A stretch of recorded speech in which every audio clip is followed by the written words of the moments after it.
The thermos was red. That detail stayed with me. Not the smell, though there was a smell, something medicinal and faintly sweet that didn't belong in a kitchen, but the color. Red, with a black lid. The kind of thing you'd take to a job site or a long drive. Daniel set it on my kitchen counter like he'd been doing it for months, because he had been. I had learned long ago, in 23 years as a homicide detective, that the most dangerous people in any room are the ones who look like they belong there. Sarah was still asleep when I came downstairs that Tuesday morning. I'd gotten up at 5:15, the way I always did, and stood in the doorway of our bedroom for a moment before going down. 23 years of marriage, and I still did that, stood in the doorway. Watched her breathe. She slept on her left side, her right hand open on the pillow beside her, fingers slightly curled. When we were first married, she used to reach for my hand in her sleep. She still did it sometimes. Even now, she'd reach for it and find nothing, and her fingers would close around the empty air, and she'd pull that hand back to her chest without waking. I'd watched it happen 100 times. I never stopped finding it worth watching. She was 60 years old, and she looked like herself. That was what I thought, standing in that doorway. She looked like herself. I didn't know then how important it would become to remember her looking that way. Daniel and Jessica arrived at 11:30. They lived 20 minutes away, in a newer development off Hampton Avenue, one of those neighborhoods where all the houses look like variations of the same house. Daniel drove a dark blue Audi. He always parked it at a precise angle in the driveway, never quite parallel to the curb, never quite diagonal. I'd noticed that detail the first time he visited, and I'd kept noticing it. The way you keep noticing something that doesn't quite fit without being able to say why. He was 38 years old and managed a private equity fund downtown. He wore clothes that were expensive without being showy, the kind of expense that announces itself only to people who know what to look for. He had a firm handshake and a habit of asking follow-up questions that made you feel, briefly, like the most interesting person he'd spoken to all week. My daughter Jessica had married him 6 years ago. I had given a toast at the wedding. I'd said he seemed like a man who knew how to take care of things. I'd meant it as a compliment. He kissed Sarah on the cheek when she answered the door. "I'll take care of you today. Mom," he said. He called her Mom. He'd started doing that about 2 years into the marriage, and Sarah had loved it. She'd told me afterward, quietly, that it made her feel like the family was real, not just her daughter's husband, but her son. I'd been glad for her then. I thought about that gladness a lot. Later, I went to my study after they arrived. I had paperwork to sort through old pension documents, mostly the kind of administrative weight that retirement deposits on you in installments. I left the door half open. Through it, I could hear the low current of conversation from the living room. Sarah's voice and Jessica's layered together in the easy rhythm of women who know each other well. Daniel's voice was lower, less frequent. Then Sarah's voice changed register, not dramatically, just slightly, the way a radio signal shifts when you move a room away. She said something about her head, something about feeling off since morning. I stopped what I was doing and listened. Daniel said he'd brought something. Herbal tea, he said. Something he'd read about a blend. He said that was good for circulation and fatigue. He said it like a man reading from a list of things a caring son-in-law would say. "Let me make it for you. I brought the thermos." I heard the red thermos before I saw it. I heard the sound of the lid being unscrewed, and then I caught the smell faint from where I sat, carried on the air from the kitchen. Something medicinal, something else.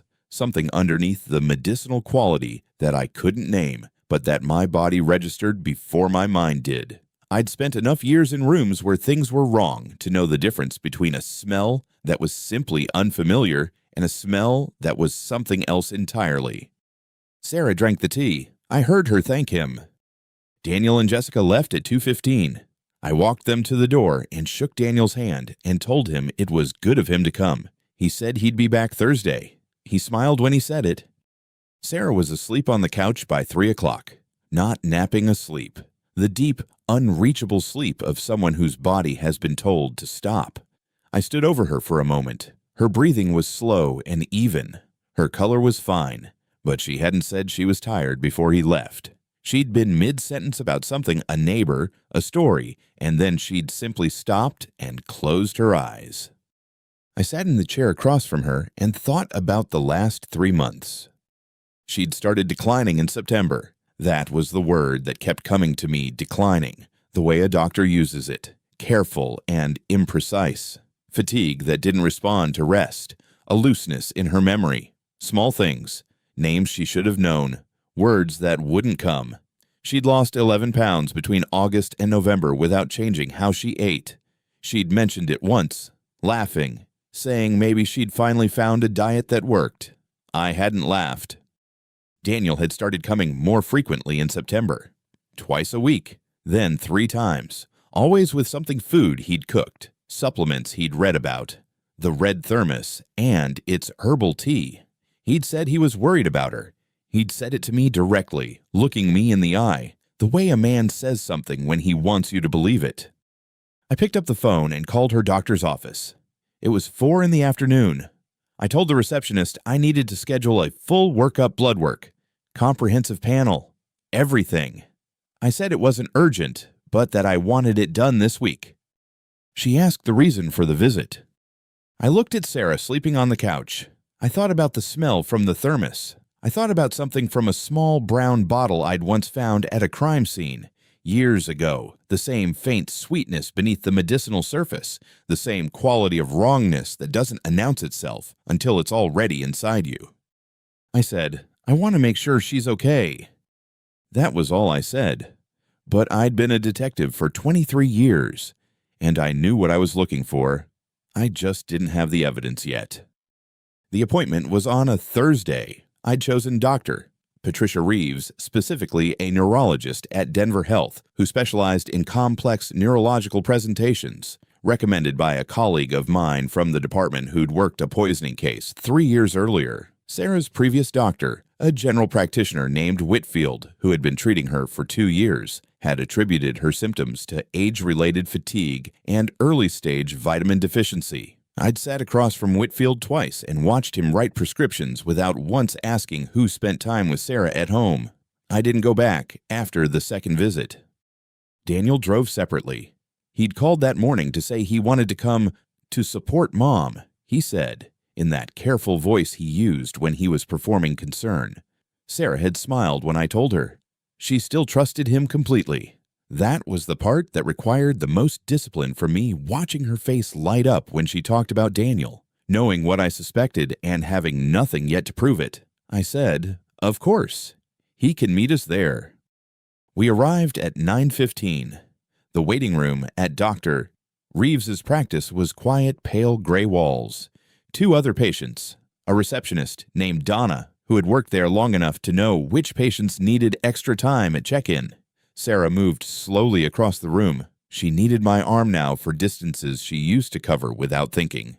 I noticed that. I noticed everything. Daniel arrived 12 minutes after us. He walked in with 2 cups of coffee from the place on Colfax, one for me, one for himself. He handed Sarah a small thermos. Red. Insulated. The kind you buy at an outdoor supply store. He said, herbal tea. The kind you like. Sarah thanked him. I watched her hands wrap around it. I watched him watch her. I set my coffee on the side table without drinking it. Doctor. Reeves came out to greet us herself rather than sending a nurse. She was 53, short, with the particular quality of stillness that comes from spending years delivering difficult news without flinching. She shook Sarah's hand first, then mine, then looked at Daniel with a brief, neutral expression that didn't commit to anything. She said, let's get started. The examination took 40 minutes. I sat in the corner of the room. Daniel stood near the door, arms crossed, occasionally checking his phone. Doctor. Reeves moved through the neurological assessment, methodically reflex tests, grip strength, cognitive response, eye tracking. She asked Sarah questions in a calm, unhurried voice. Sarah answered most of them correctly, but there were pauses, small ones, the kind you'd miss if you weren't looking for them. I was looking for them. I'd been looking for them for months. The blood work results had been processed the previous afternoon. Doctor. Reeves had the full panel on her desk when we came in. I'd requested that the results be available at the appointment rather than sent through the patient portal. She had agreed without asking why. When she sat down and opened the folder, Daniel's phone rang. He glanced at the screen, then at Sarah, then said, "I'm sorry, it's the office. I need to take this. I'll be right back." He stepped out. The door closed behind him. Doctor. Reeves waited. She looked at the doorway for a moment, then at the folder.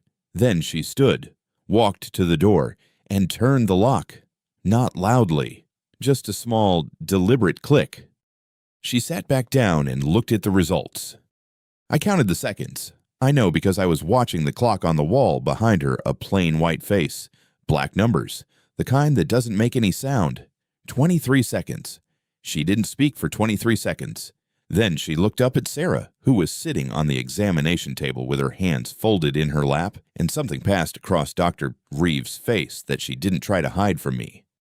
She looked at me directly. "Mr. Harrison," she said, "there are markers in your wife's blood work that I need to discuss with you." Sarah said, "What kind of markers?" "Doctor," Reeves said, "Sarah, I'm going to explain everything, but I need to ask your husband a few questions first. Is that all right?" Her voice was gentle but precise. Sarah nodded. Dr. Reeves turned back to me. "There's evidence of a synthetic benzodiazepine compound in her system. It's not one of the standard prescription variants. The molecular signature is consistent with a modified derivative, the kind used in controlled clinical settings. The concentration is low enough that it wouldn't be detected in a standard tox screen. But the pattern in her blood work, the metabolic byproducts, the way certain enzyme levels have shifted, this isn't a one-time exposure. This has been accumulating over time." I said, "How much time?" She said, "Based on the liver enzyme readings, I'd estimate months, possibly longer." She paused. "Mr. Harrison, someone is deliberately harming her. I've been practicing neurology for 18 years. I know what I'm looking at." The room was very quiet. Sarah had gone still on the examination table. I could hear the ventilation system in the ceiling. I said, "Are you certain?" "Doctor," Reeves said, "I ran the panel twice. The second result came back this morning. Yes, I'm certain." She set the folder down. "At the current rate of exposure, the neurological degradation would continue to progress. The compound suppresses acetylcholine synthesis. It interrupts the signal pathway between the brain and the peripheral nervous system. Small doses, repeated over time, produce cumulative damage that mimics natural neurological decline. If exposure continues at this rate, she will lose voluntary motor function progressively. Within 1 to 2 years, she could be completely paralyzed." Sarah said very quietly, "Patricia." It was the first time she'd used the doctor's first name. "Doctor." Reeves looked at her. "I know," she said. "I'm sorry." I looked at my hands. I had large hands. People used to comment on it. Back at the department, I'd broken 3 knuckles over 23 years of police work, and the bones had healed crooked on the left side. I looked at those crooked bones and kept my breathing even. Dr. Reeves said, "I need to ask you something, and I need an honest answer." She looked at me. "Who has regular access to her? Who prepares her food or drinks? Who is with her consistently, without you present?" I said nothing for a moment. I'd learned a long time ago that silence was not the same as not knowing. It was the space where you decided what to do with what you knew. Then I said, "I understand the question." She held my gaze. "Keep her away from anyone who has unsupervised access to what she eats or drinks. Today, not tomorrow."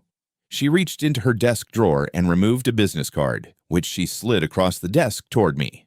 "This is a colleague of mine at the Denver Police Department's Forensic Toxicology Division. His name is Dr. Alan Marsh. Tell him I sent you. He can process a secondary confirmation sample through official channels, which will be admissible." She paused. "You'll need it to be admissible." She said that last part looking at me steadily, the way one professional looks at another when they understand exactly what the other person does for a living. I picked up the card. I put it in my shirt pocket, over my chest. Outside the locked door, I could hear Daniel's voice in the hallway, low, confident, the tone he used when he was explaining something to someone who didn't understand the numbers. He laughed once at something the other person said. A short, easy laugh. The laugh of a man who believed everything was going exactly as planned. Sarah was looking at me from the examination table. She looked the way she had looked the morning we'd brought our daughter home from the hospital 34 years ago, like she was waiting for me to tell her what came next, and like she trusted that I would.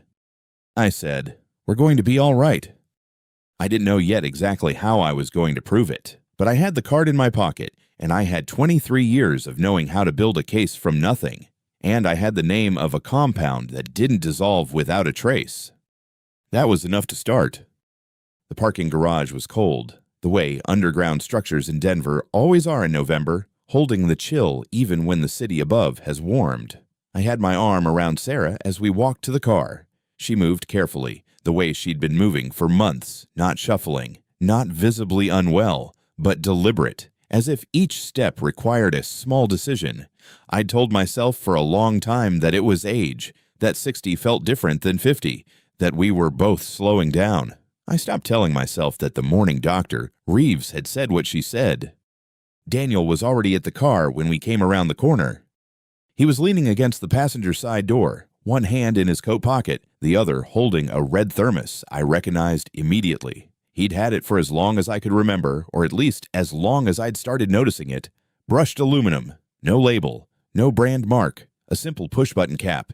He carried it the way some men carry a phone, automatically, without thinking about it, or so it appeared. "I thought you might need something warm after all that waiting," he said. He was already unscrewing the cap as he said it, already pouring, already handing Sarah the small cup that nested over the top of the thermos. "It's the herbal blend, the one that helps with circulation." Sarah took it with both hands. "Thank you, sweetheart." I watched him watch her drink. I took my time getting to the driver's side. I set my jacket on the roof of the car while I found my keys. I'm not a man who fumbles for his keys. I've carried them in the same left pocket for 40 years, but I stood there long enough to look at that thermos from the other side of the car. The liquid in the small cup was pale, not amber the way brewed tea runs, not the dark gold of chamomile or the faint green of something herbal. Pale, almost colorless. The steam rising from it was thin and dissipated quickly, which was wrong for a hot drink on a cold morning. Hot liquid holds its steam. This didn't. I got in the car. Daniel rode with us back to the house, which he sometimes did and sometimes didn't, depending on what I later understood was his schedule rather than any desire to spend time with us. He sat in the back seat and talked about a fund he was restructuring, some regulatory issue, the usual language of a man who liked to remind you that his world was complicated in ways yours wasn't. Sarah asked him one or two questions. I drove. I did not look in the rearview mirror more than necessary. When we got to the house, Sarah went to lie down. She usually did after appointments. Daniel stayed in the kitchen, and I stayed in the kitchen with him, which I think surprised him slightly. I usually found a reason to be somewhere else. Old habit, I'd spent enough years in rooms with people who were dangerous to know that the safest thing is often to give them space and watch from a distance. But I didn't want distance today. I wanted proximity. He set the thermos on the counter near the window. He made himself coffee from our machine, the way he always did, without asking. He talked about the drive back, about the traffic on I-25, about whether Sarah should see a specialist at University of Colorado instead of Dr. Reeves. He had opinions about specialists. He always had opinions. I said very little. I refilled my own coffee. I moved around the kitchen the way I used to move around a scene slowly, with purpose that looked like no purpose at all. At some point, he looked at his phone. His attention shifted the way attention shifts when something more important arrives. He walked toward the hallway, still looking at the screen. The thermos was on the counter. I had maybe 45 seconds. I picked it up. It was heavier than it should have been, not dramatically, but noticeably. The way a container is heavier when its contents are denser than water. I tilted it slightly. The liquid moved with a slight delay, a viscosity that water doesn't have. I pressed the button cap and opened it. The smell reached me before I could prepare for it. Not herbs, not tea, not anything botanical. There was something underneath, faint, chemical, the kind of smell that registers in the back of the throat rather than the nose. I had smelled it before, not often, but once or twice in 23 years of crime scenes, in evidence rooms, in cases that involved substances that weren't supposed to be in people's bodies. I tilted the thermos over my left hand and let one drop fall onto the skin between my thumb and forefinger. 3 seconds, maybe 4. The burning started as a warmth, then sharpened immediately into something that was not warmth at all. I pressed the cap closed. I set the thermos back on the counter in the same position I had found it. I turned to the sink and ran cold water over my hand without making any sound. The skin where the drop had fallen was already pink, already raised slightly at the center. I dried my hand on the dish towel hanging from the oven handle, and I stood there, looking at the window above the sink, at the yard outside, at the bare branches of the cottonwood tree Sarah had planted the year our daughter was born. I heard Daniel's footsteps coming back down the hallway. I was looking at my coffee cup when he came in. He stopped. He looked at me, then at the thermos, then at me again. The sequence of the look was what I noticed: thermos first, then me, not the other way around. "You all right?" he said. "You look a little pale." "Just tired," I said. "Long morning." He nodded. He picked up the thermos from the counter and capped it with both hands, checking the seal. "You should rest," he said. "I can check in on Mom this afternoon. You don't need to be here for everything. Dad, that's what I'm here for." He said it pleasantly. That was the part I would remember. Not the words were the kind of thing a reasonable son-in-law might say, but the way he said them. And the fact that Carol Briggs from next door was standing in my kitchen doorway at that exact moment, a casserole dish in her hands, because Sarah had mentioned she might stop by. Carol had knocked, and I'd waved her in without thinking. She was standing 3 feet behind Daniel when he said it.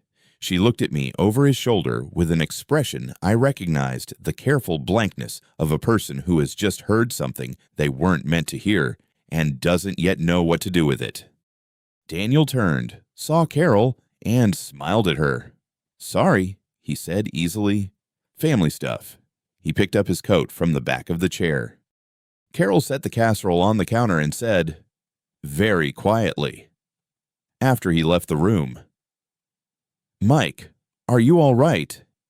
I told her I was fine. I told her the casserole smelled wonderful. She looked at me for a moment longer than the question required, then nodded and let herself out. I stood in the kitchen alone. The thermos was gone. He had taken it with him. "You should rest," he said. "I can check in on Mom this afternoon. You don't need to be here for everything. Dad, that's what I'm here for." He smiled when he said it. The smile was practiced. It reached the right parts of his face in the right order, but there was nothing behind it. I had interviewed enough people in enough rooms to know the difference between a smile that came from somewhere and a smile that was constructed from the outside in. His was constructed. It had been constructed for a long time, and I had been too close to see it. "I appreciate that," I said. He left 20 minutes later. I watched his car back out of the driveway from the kitchen window. Then I went to the bathroom and ran cold water over my hand again. The skin was red now, a defined circle about the size of a dime, slightly blistered at the center. I looked at it for a long time. I thought about Sarah's hands, which had been trembling slightly for the past 4 months. I thought about the mornings she said her stomach hurt. I thought about every cup of tea she had accepted from him with both hands, and a thank you, sweetheart. Because that was who she was, a woman who thanked people, who assumed good intentions, who had never once in 60 years considered that someone she loved might be using that trust against her. He had been doing this for a long time, not weeks, longer.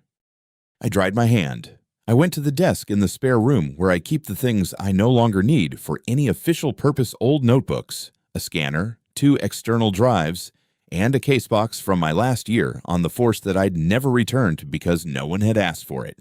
I sat down. I opened the top drawer. I needed proof, not what I knew, not what I felt in the burning skin of my left hand. Proof that would hold in a courtroom. Proof that a prosecutor could present without a defense attorney tearing it apart. Proof that could not be explained away as coincidence or misunderstanding or the paranoia of an old man who didn't like his son-in-law.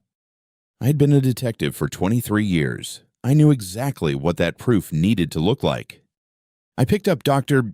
Reeves's card from where I'd set it on the desk and turned it over in my hand. Then I opened the drawer and took out a legal pad and wrote 3 things at the top of the first page: the date, the word thermos, and the words not herbal tea. I underlined the last one twice. I sat at that desk for a long time after I put the pen down.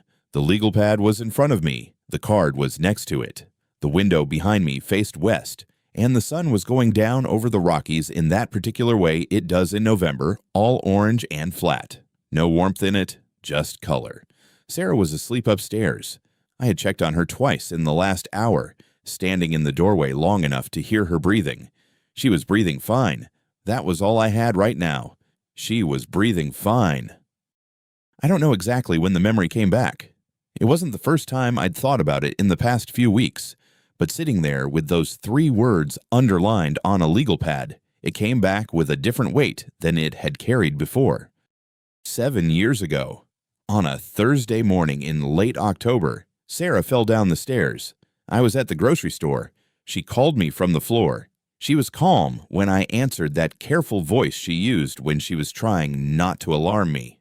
"Michael, I've had a fall. I think you need to come home." I was home in 7 minutes. Hairline fracture in the right tibia, mild concussion, what the neurologist called a minor traumatic brain injury. She recovered mostly. The leg healed. But she was different afterward in ways that were small enough to explain away. Daniel arrived within 2 hours. Jessica had called him. She said. He stood at the foot of Sarah's hospital bed and said, "I'll take care of her. Dad, don't worry. You've been carrying everything for so long. Let me help." He started bringing the thermos within a week of her coming home. I had believed him. I had believed him because I was tired and frightened, and because some part of me wanted to believe that the man my daughter married was the man he appeared to be. Now I pulled out my phone and called Denver Health's records department. I asked for Sarah's file from October 7 years ago, the full admission record, the attending physician's notes, the initial accident report. The woman on the line said it would take 48 hours to process the request. I said that was fine. Then I went to the staircase. I had not looked at it carefully in years. I looked at it now the way I used to look at scenes slowly, starting at the top, working down. The carpet on the 3rd step from the bottom was newer than the rest. Not dramatically newer, but the pile was slightly higher, the color marginally less faded. It had been replaced at some point. I could not say when. I crouched down and ran my hand along the riser beneath it. The wood was smooth, but at the left edge, where the carpet didn't quite reach, there was a faint residue tacky, almost imperceptible, the kind of thing you'd miss unless you were looking for it. I photographed it with my phone. I did not touch it again. I wrote the date on my legal pad and added a 5th line stair step 3 carpet replaced residue, left edge. Then I sat with that for a while.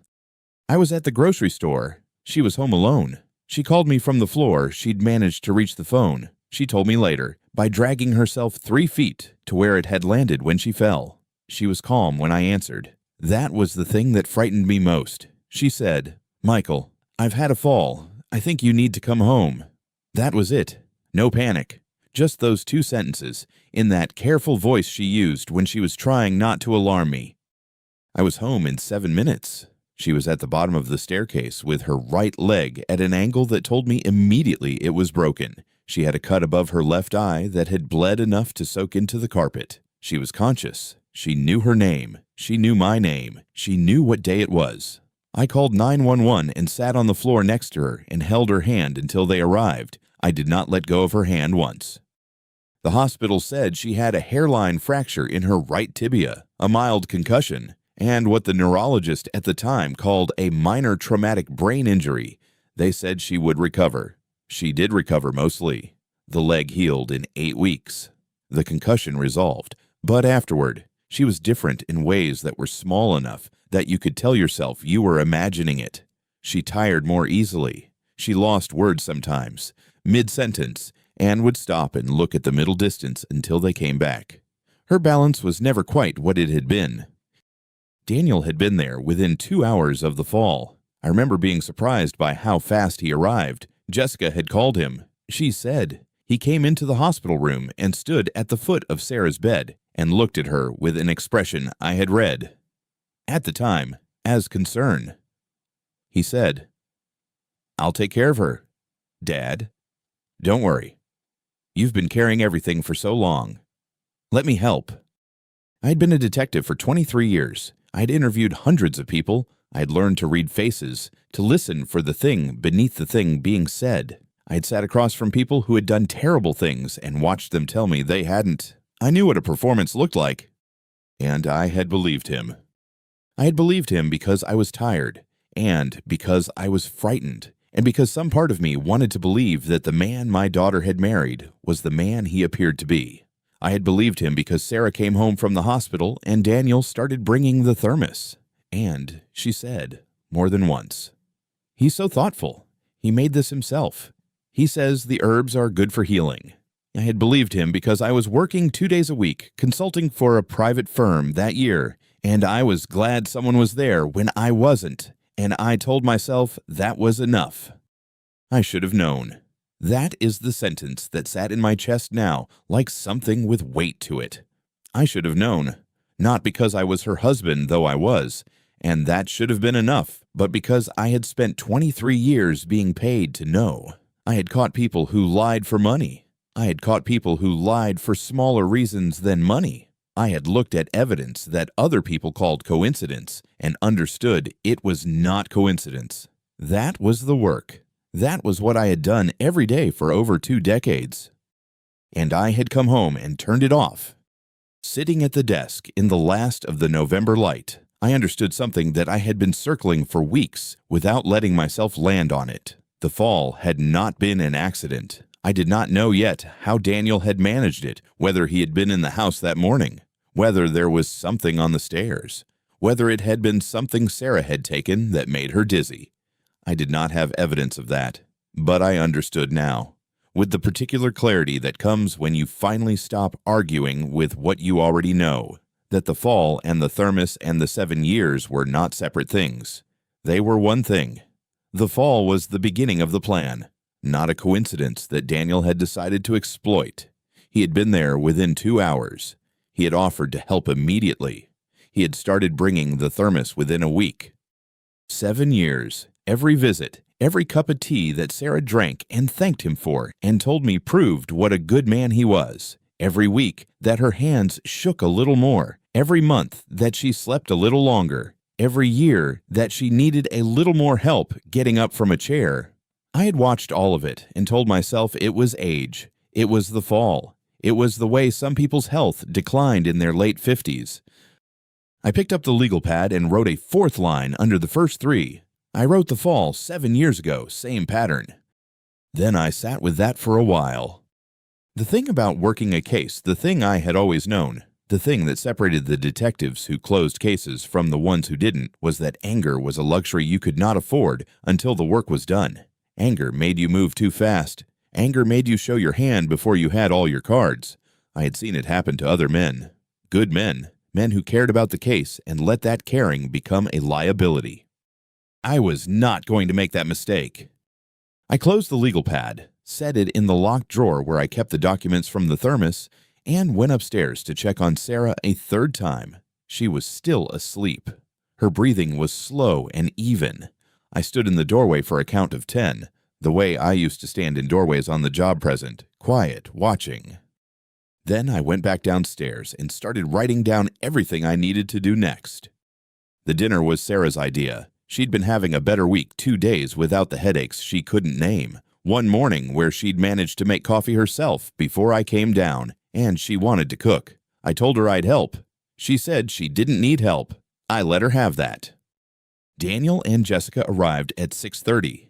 Daniel came through the door with the red thermos in his left hand and a bottle of wine in his right, and he smiled at me the way he always smiled, easy, practiced, the kind of smile that had probably closed 100 investment deals in conference rooms across downtown Denver. Jessica followed 2 steps behind him. She was wearing a gray sweater I hadn't seen before. She didn't make eye contact when she came in. Sarah had made pot roast. She'd been on her feet most of the afternoon, and I could see it in the way she moved around the kitchen, careful, deliberate, the way you move when you're not entirely sure your body will do what you ask it to. But she was happy. She wanted this. I set the table and didn't say anything about the thermos on the counter. We sat down at 7. Sarah talked about a documentary she'd been watching, something about national parks, and she got partway through a sentence about Yellowstone before she lost the thread of it. She smiled and shook her head. "I'm sorry," she said. "I can't remember what I was going to say." Daniel laughed softly. "It's fine. Mom, you've been tired." He reached for the thermos. "You need your tea," he said. He poured it into her cup, the same motion I had now watched a dozen times, steady and unhurried, like a man performing a routine he had long since stopped thinking about. "It'll help you feel better." He smiled at her. I was watching his eyes when he said it. There was nothing there, not warmth, not concern, not even the mild satisfaction a person feels when they do something kind for someone they love. What I saw in Daniel Cross's eyes in that moment was the same thing I had seen over 22 years on the force, in the eyes of men being interviewed about things they had done and were not sorry for, a kind of flat, administrative attention. He was monitoring a process. He was checking a box. He set the thermos down and picked up his fork. I looked at Jessica. She was looking at her plate. Then she looked up, not at Daniel, not at Sarah, at me. It lasted 2 seconds, maybe less. In those 2 seconds, I saw something I recognized because I had spent a career learning to read it in witnesses who were not yet ready to talk. It was fear with a lid on it. It was someone who knew something and had decided, for reasons of their own, that knowing it was safer than saying it. Then she looked back down at her plate. Sarah lifted her cup and drank. I cut a piece of the pot roast she had spent 3 hours making and put it in my mouth and chewed and swallowed. Daniel was talking about a fund his firm was managing, something about commercial real estate in the tech corridor, and I listened to him talk the way I used to listen to suspects give their accounts, not for the content, but for the rhythm, the places where the rhythm changed. He was comfortable. He had no reason not to be. As far as he knew, he was sitting at his mother-in-law's dinner table on a Thursday evening, doing what he had been doing for years. And the man across the table was a retired cop who grilled hamburgers in the backyard and didn't ask too many questions. That was what I needed him to keep believing. I had learned a long time ago that the most dangerous moment in any investigation is when you know the answer but don't yet have the proof. That is when you want to act. That is when every instinct you have is pulling you toward the door, toward the confrontation, toward the moment where you put everything on the table and let it fall where it falls. I had seen good detectives blow cases that way. I had nearly done it myself, once, in 1998, on a case I still thought about. I was not going to do it now. I helped Sarah carry the dishes to the kitchen after dinner. She was moving slowly, and I kept one hand near her elbow without touching it, the way you shadow someone on ice. Daniel and Jessica left at 9. Daniel shook my hand at the door. His grip was firm and dry. He said, "Great evening, Mike. Good for Mom." I said I agreed. I closed the door and stood in the hallway and listened to his car back out of the driveway. Then I went to the kitchen and poured the rest of the tea from Sarah's cup down the drain, and I rinsed it twice, and I dried it with a dish towel, and I put it back in the cabinet. I knew what I had to do. I knew exactly what it would require, and I knew I had to do it without a single mistake. I went to the garage that night after Sarah fell asleep, not to the workbench, to the locked cabinet in the back corner, the one I'd kept since my last year on the force. I still had the key on my key ring. I'd never taken it off. The camera was smaller than I remembered, about the size of a coat button, matte black, with a lens no wider than a pencil eraser. I'd used equipment like it twice in my career, once in a domestic surveillance case in 2007, once in a fraud investigation the year before I retired. The technology had improved since then. The unit I had now could record continuously for 18 hours on a single charge and upload wirelessly to a cloud account I'd set up the previous afternoon under a name that wasn't mine. I checked the battery. I checked the angle of the lens. I sat at the kitchen table and tested the feed on my laptop until the image was sharp enough to read the spine of a paperback book from across a room. Then I went upstairs. Sarah's bedroom, our bedroom, though I'd been sleeping in the guest room since her symptoms worsened, because she needed quiet and I needed to be able to move without waking her, had a bookshelf in the northeast corner. I'd built it in 1998 from pine boards and bracket hardware. It held 43 books, a framed photograph of Sarah and me at Rocky Mountain National Park from 1994, and a small ceramic owl her mother had given her the year we married. The shelf was positioned at a natural diagonal to the nightstand where Daniel always placed the red thermos. I'd measured it in my head over the course of 2 evenings. The angle was almost exactly right. I mounted the camera behind the ceramic owl, angled down and to the left. I used a small adhesive strip, the kind that doesn't leave a mark, and pressed it flat against the wood. I checked the feed from the hallway on my phone. The nightstand was centered in the frame. The chair Daniel always pulled up beside it was visible on the left edge. The door was visible in the background. I could see everything. I went back to the guest room and sat on the edge of the bed and did not sleep for a long time. The first visit Daniel made after I installed the camera was on a Tuesday. 4 days later, he arrived at 3:40 in the afternoon. I know the exact time because I checked the timestamp on the footage that night. I had told him I had a prescription to pick up at Walgreens and would be back by 5. I drove to Walgreens. I sat in the parking lot for 90 minutes. I bought the prescription and drove home. That night, after Sarah was asleep, I opened the laptop. He came in through the bedroom door at 3:47. He was carrying the backpack, the same gray canvas backpack he always brought, and he set it on the floor beside the chair. He unzipped it slowly. He took out the red thermos. He set it on the nightstand. He said something to Sarah that the camera's microphone picked up as a low murmur. I could hear her voice responding, something soft and tired. Then he opened the thermos, poured a measure of liquid into the thermos cap, and tipped it into Sarah's tea. He stirred it with the small spoon he kept in the front pocket of the backpack. He handed her the cup. She thanked him. He sat with her for 20 minutes. He talked about the market, about a fund he was restructuring, about Jessica's new client at the architecture firm. He was pleasant. He was unhurried. He had done this before, many times before. I watched the footage 3 times that night. Then I opened a spreadsheet I'd created 2 days earlier and entered the date, the time of arrival, the time of the pour, and my best estimate of the volume based on the angle of the thermos. I gave the column header a name, documented incidents. Over the next 3 weeks, I added 11 more rows. The pattern was exact. Daniel visited on days when I had appointments, errands, or anything that took me out of the house for more than an hour. He always came in the afternoon. He always closed the bedroom door. He always used the same red thermos. Always the same spoon. Always the same unhurried motion pour. Stir. Hand to Sarah. He never rushed. He never looked at the bookshelf. He never looked at the owl. By the end of the second week, I had footage from 7 separate visits. By the end of the third week, I had 12. Each clip showed his face clearly. Each clip showed his hands. Each clip showed the thermos, the cup, the motion. There was no angle from which it could be called accidental. There was no version of events in which this was a man making tea. I had proof. 12 separate instances of documented proof, each one time-stamped, each one showing the same man, the same container, the same deliberate action.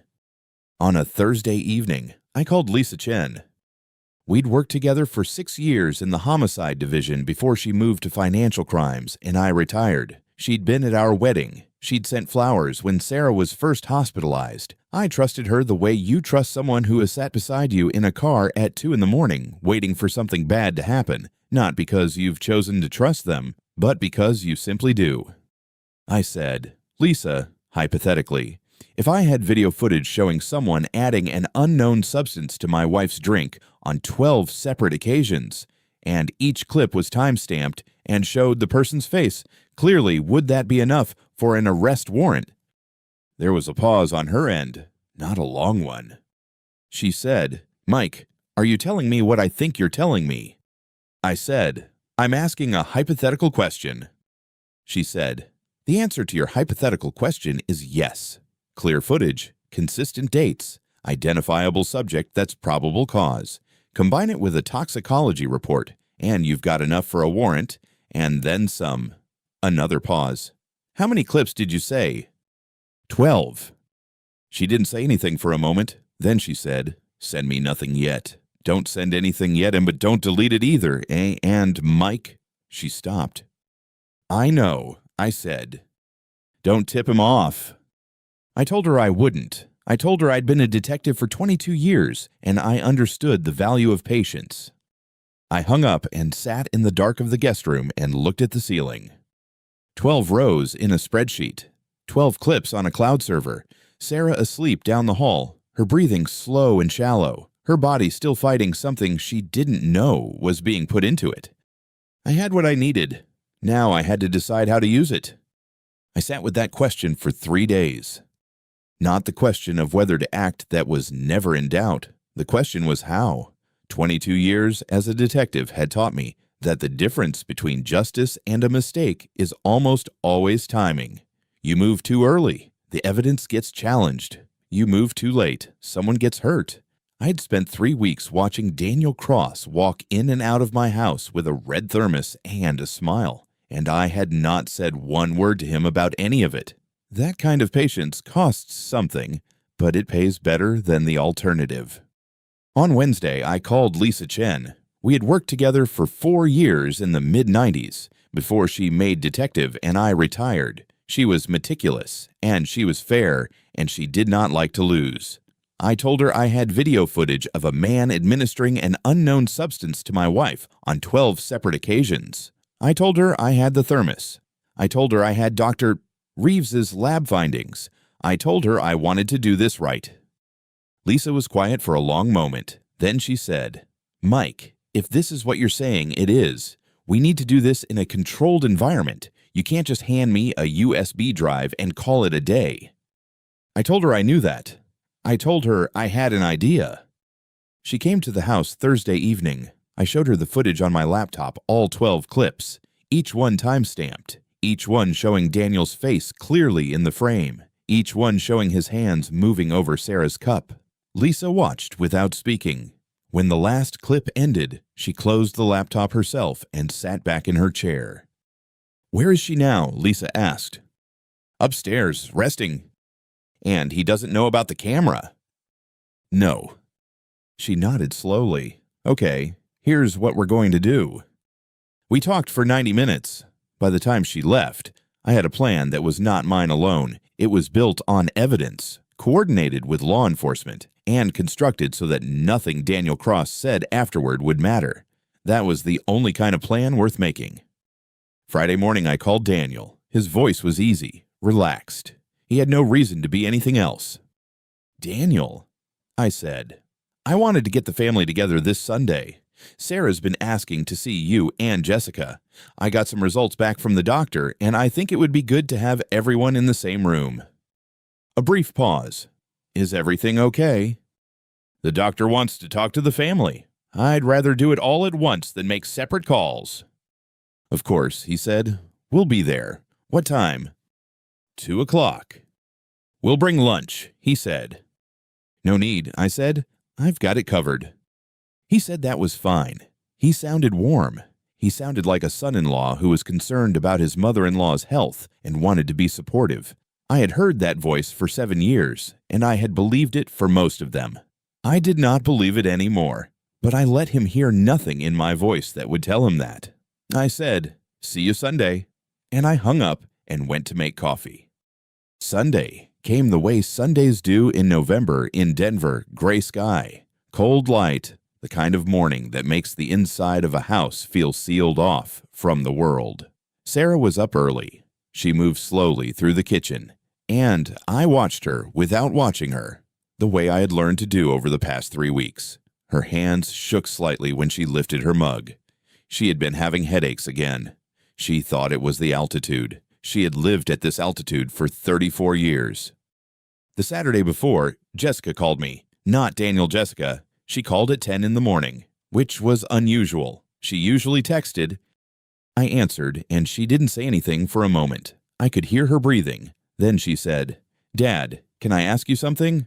I said yes. She said, "Has Daniel been—" And then she stopped. A long pause, long enough that I thought the call had dropped. Then she said, "Never mind. I'm sorry. I'll see you tomorrow." I said, "Jessica." She said, "It's nothing. I'm just tired. I'll see you at 2." She hung up. I sat with the phone in my hand for a long time after that. I knew what she had been about to ask. I knew because I had spent 23 years listening to the shape of the sentence. People stop themselves from finishing the particular silence that comes when someone has reached the edge of a thing they are not yet ready to say out loud. She had been there, right at the edge, and then she had pulled back.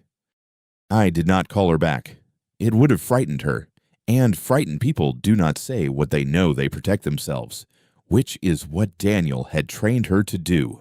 I understood that. I understood that whatever she had been about to tell me, she would need to arrive at it herself, in her own time, in a room where she felt safe enough to say it. I hoped tomorrow would be that room.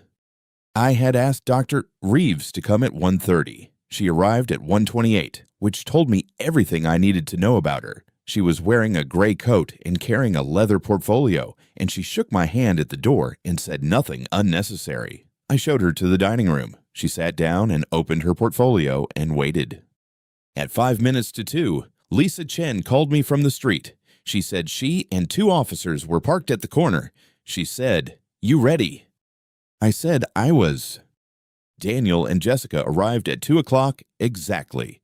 Daniel was wearing a dark green jacket, and he had a bottle of wine under his arm, which he held out to me at the door with a smile. Jessica was behind him, quieter than usual, her eyes moving around the entryway in a way that made me think she had not slept well. I took the wine and thanked them and led them into the living room, where Sarah was sitting in the chair by the window. Daniel crossed the room and kissed Sarah on the cheek. He asked how she was feeling. She said she was tired, but glad to see him. He sat down on the couch. Jessica sat beside him and put her hand on his knee. I stood near the doorway and said, "I got some results back from the doctor this week.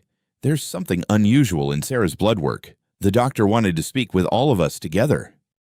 Daniel said, "What kind of unusual—" I said, "She'll explain it better than I can." Dr. Reeves came in from the dining room. She was carrying her portfolio and she moved without hurry. She looked at Daniel when she entered the room, not a long look, but a specific one, the kind that takes inventory. Then she set her portfolio on the coffee table and sat down across from him. "I've been treating Sarah for the past several months," she said. "During a recent panel, I found markers in her blood work that are inconsistent with any natural condition. These markers indicate the presence of a compound that doesn't occur on its own. It has to be introduced." She paused. "Someone has been deliberately harming her." The room was quiet. Jessica made a small sound, not quite a word, just a breath that caught. Daniel leaned forward. His voice was measured, controlled. "That's a serious accusation. Doctor, Sarah has a number of health issues. Isn't it possible this is a misreading?" "No," Dr. Reeves said. "I've been bringing her herbal tea," Daniel said. "I read that it was good for inflammation. Could there be something in the ingredients?" "That's exactly what I wanted to discuss," Dr. Reeves said. "The thermos you've been using, I'd like to see it." Daniel said, "I didn't bring it today. I didn't think—" "It's in the kitchen," I said. I walked to the kitchen and came back with the red thermos. I had collected it from the cabinet where Daniel always left it, sealed it in a plastic bag 2 days ago, and replaced it with an identical empty one so he would not notice. I set the bag on the coffee table. Doctor, Reeves looked at it but did not touch it. Daniel looked at the thermos. Then he looked at me. Something shifted in his face, small, controlled. But there, "That's not mine," he said. "It has your fingerprints on it," I said, "and it's been in my kitchen since your last visit." "I don't know what you're implying," he said. His voice was still even. He was good. He had been good for a long time. I said, "I'm not implying anything. I want to show you something." I picked up the remote from the side table and turned on the television. I had cued the footage the night before. The timestamp in the lower corner read 3 weeks back. The angle was clear. The figure in the frame was unmistakable. You could see his hands, his face, the motion of pouring. You could see the cup. You could see Sarah in the chair across the room, unaware. I let it play for 45 seconds. Then I stopped it. The room was completely still. Jessica had both hands pressed flat against her thighs. She was staring at the television screen as though she had not yet decided what she was seeing. Sarah had turned in her chair and was looking at Daniel with an expression I had never seen on her face before. Not anger, not grief. Something past both of those, something that had no name. Daniel said, "That's been altered. That's not me." His voice had changed. The warmth was gone. What was left underneath was flat and hard, and I recognized it the way you recognize a type rather than a person I had sat across from that particular flatness in interrogation rooms more times than I could count. "It's original footage," I said, "from a camera I installed myself. The file metadata is intact. I sent a copy to the Denver Police Department on Thursday." Daniel stood up. He did not say anything. He looked at the door. I watched him calculate the distance, the options, whether there was a version of this that still worked in his favor. There wasn't. He had spent 7 years being the most capable person in every room he entered, and he was still operating from that assumption. It was the only mistake he had made that I hadn't planned for him. The doorbell rang. I walked to the front door and opened it. Lisa Chen was standing on the porch in her department jacket, 2 uniformed officers behind her. She looked past me into the living room and then back at me. I stepped aside. She walked in. She looked at Daniel Cross and said, "Mr. Cross, I'm Detective Lisa Chen with the Denver Police Department. Daniel Cross, you are under arrest for criminal attempt to cause bodily harm. You have the right to remain silent. Anything you say can and will be used against you in a court of law." Daniel said, "This is," and then he stopped. He tried to move toward the hallway. One of the officers stepped forward, and that was the end of it. He did not make it 2 steps. They had him turned and cuffed before he finished whatever sentence he had started. I watched his face during those seconds. I had been waiting, without knowing I was waiting, to see what was underneath everything he had built: the confidence, the competence, the practiced warmth. What I saw was fear. Plain, unadorned fear. The kind that arrives when a person finally understands that the situation is no longer one they can manage. He was not the same man who had walked through my front door 40 minutes ago. Jessica had not moved from the couch. She was crying without making much sound, her hands still flat on her thighs, her eyes following her husband as the officers walked him toward the door. She did not reach for him. She did not say his name. Sarah was watching from her chair. She had not spoken since Dr. Reeves had come into the room as Daniel passed through the entryway. She looked at him one last time. He did not look back. The front door closed. "Doctor." Reeves picked up her portfolio from the coffee table and stood. She looked at me and said, "I'll file my report with the department by tomorrow morning." I thanked her. She nodded once and let herself out through the same door. Lisa stayed behind for a few minutes. She spoke quietly to Jessica, who answered in short, careful sentences. Then Lisa handed me a card with a case number written on the back and said she would be in touch. She shook my hand, and she left. The house was very quiet. I went to Sarah. I sat on the arm of her chair, and she reached up and took my hand, and I let her hold it. Outside the window, the November sky had gone darker. I could hear the sound of a police radio fading down the street. After a while, Sarah said, "How long have you known?" "Long enough," I said. She was quiet for a moment. Then she said, "You didn't tell me." "No." "Why?" I looked at the window. The street was empty now. "Because I needed you to be safe," I said. "And because I needed it to be real, not just something I believed, something that could be proven." She didn't answer. She held my hand and looked at the television, which was still on. The frozen frame still visible, a timestamp, a face, a motion that had been made in secret and recorded in silence and played back in the open, in front of everyone, in this house where we had lived for 34 years. I reached over and turned it off. The sentencing was on a Thursday in February. I didn't go. My attorney had told me I could attend, that I had every right to be there, that victims' families often found it meaningful to watch the verdict delivered in person. I told her I'd read the transcript. She said she understood.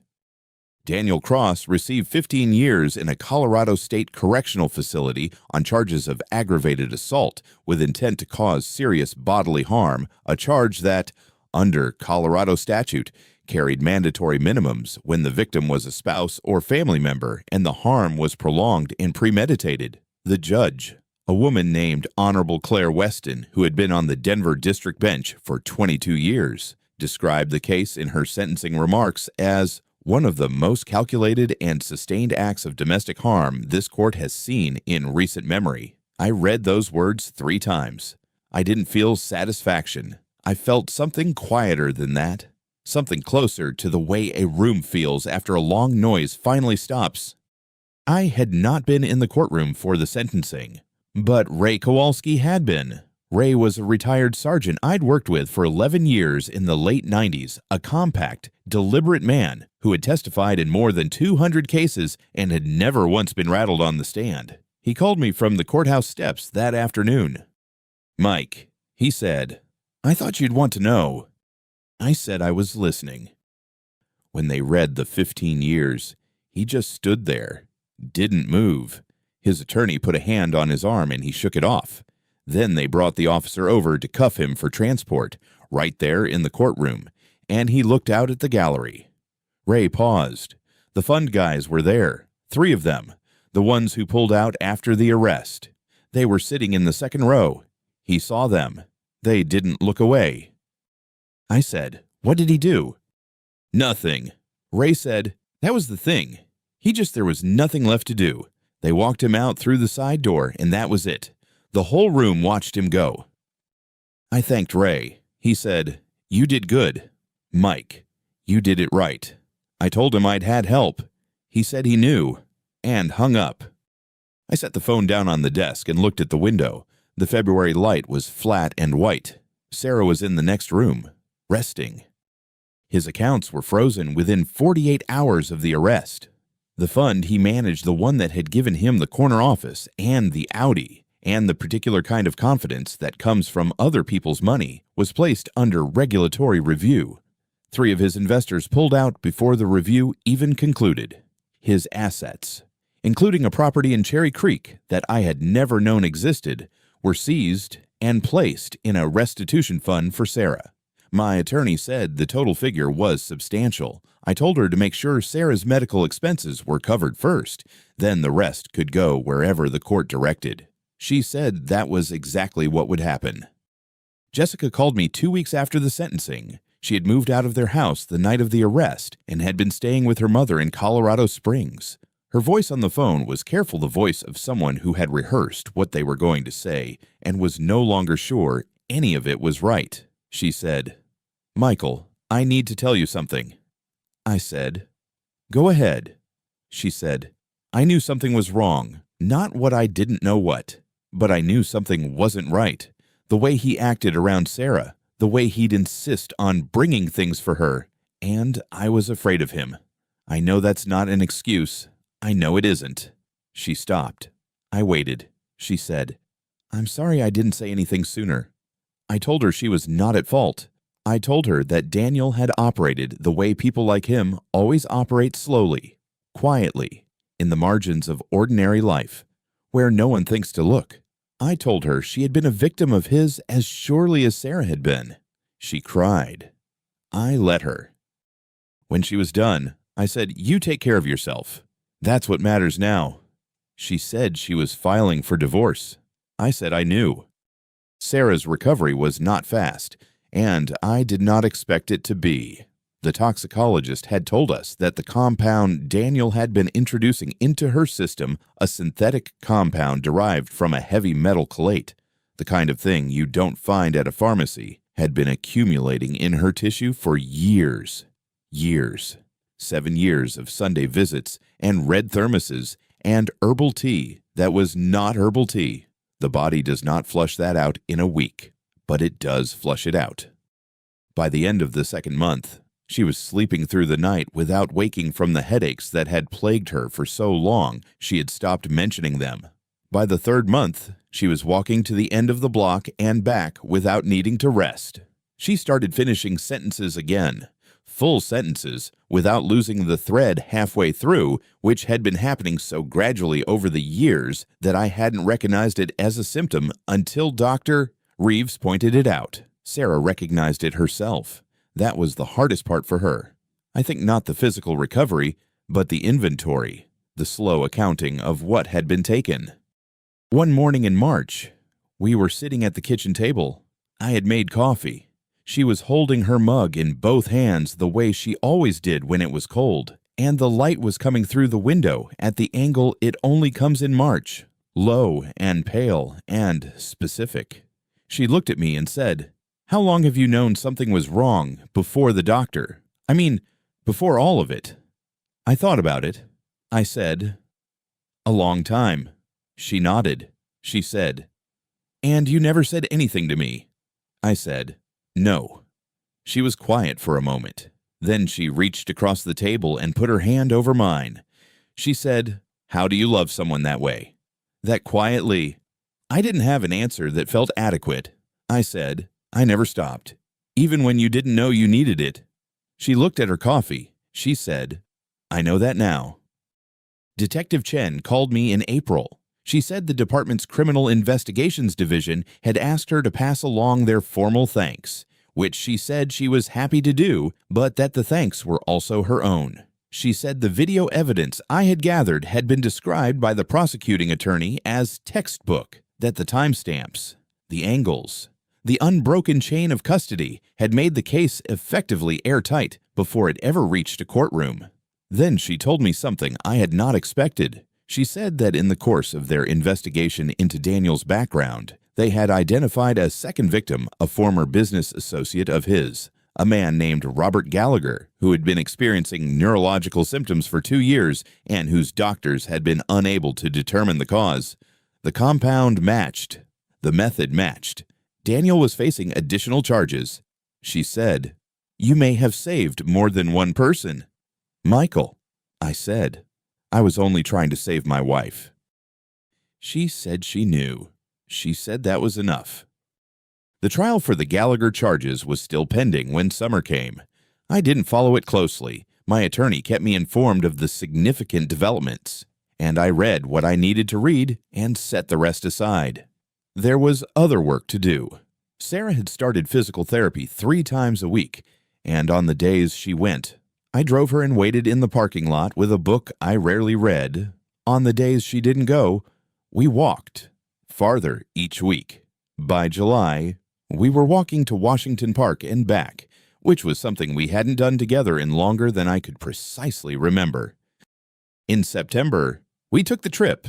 We had talked about it for years, the Oregon coast, the stretch of highway between Florence and Newport, where the cliffs come down close to the water and the light is different from anywhere else I've been. We had planned it twice and canceled twice. Once because of work, once because Sarah had been too tired, and at the time I had accepted her explanation without question. The way you accept the small disappointments of a shared life without examining them too closely. We drove up in 4 days. We stayed in a small place outside of Depot Bay where the owner, a man named Arthur, who had retired from the Merchant Marine, recognized from some instinct that we were people who had come to be quiet and left us accordingly. On the third evening, we sat on the rocks above the water and watched the sun go down. Sarah had a jacket pulled around her shoulders. The wind was coming in off the Pacific in long, cold intervals. She said, "I used to think I was just getting old, that this was what getting old felt like." I said, "I know." She said, 7 years. "Michael," I said, "I know." She looked at the water for a long time. Then she said, "Don't protect me from everything. I'm still here. I'm still me." I said, "I know that too." She leaned against my shoulder. I didn't say anything else. There wasn't anything else that needed saying. The last time I saw Daniel was in the courtroom on the day the verdict was read in the original case. He was in a suit that no longer fit him quite right. He had lost weight in the months since the arrest, the particular weight that leaves a man when the scaffolding of his life collapses and there is nothing left to hold the shape. When the judge finished reading, he turned and looked at me from across the room. I don't know what he expected to see.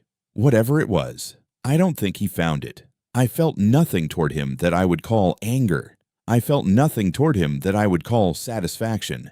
I felt the specific, uncomplicated relief of a man who has kept a thing from falling as long as he could and has finally been allowed to set it down. I wrote the letter the night we got back from Oregon.